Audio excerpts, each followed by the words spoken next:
Covid టైంలో ఏంటంటే ఇంకా సడన్‌గా రెస్ట్రిక్షన్స్ రావడం, ఇంకా పార్క్‌ని కొంచెం క్లోజ్ చేయడం, అసలు కూర్చోడానికి కూడా ఏం లేకపోవడం, అసలు కిందకి అలో చేసేవారు కాదనమాట. అయ్యయ్యో! వాడికేంటంటే ఆట అలవాటైపోయి ఇంట్లో ఆడుకోవడానికి అవ్వక, మగపిల్లలంటే ఆబ్వియస్లీ అన్నీ ఎక్కి జంప్ చేయడం అలాంటివన్నీ చేస్తుంటారు కదా!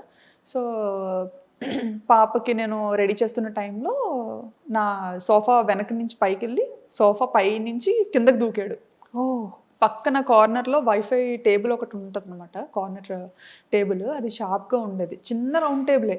అసలు ఆ టేబుల్ తగులుతదని కూడా ఎవరు అనుకోం. అక్కడి నుంచి పైన స్లిప్ కింద. అయిపోయాడో తెలీదంటే నా బ్యాక్ సైడ్ ఉన్నాడు కదా! వాడు స్లిప్ అయిపోయాడో తెలీదు. అలా పడిపోయాడో తెలీదు.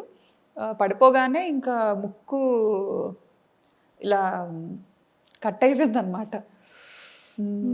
ఇలా కట్ అయిపోయి ఇంకిలా ఇలా వచ్చేసాను ముందుకి. అమ్మో! హ్మ్.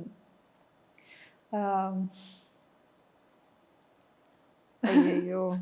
ఇప్పుడంతా చాలా మంచిగా రికవరీ అయ్యాడు. మంచిగా సెట్ అయ్యాడు. ఆ టైంలో చాలా పాపం బా వరీ అయ్యుంటారు. అంటే ఆ పాపతో ఎప్పుడు నాకు దెబ్బలు తెలీదు. అది ఫస్ట్ టైమ్.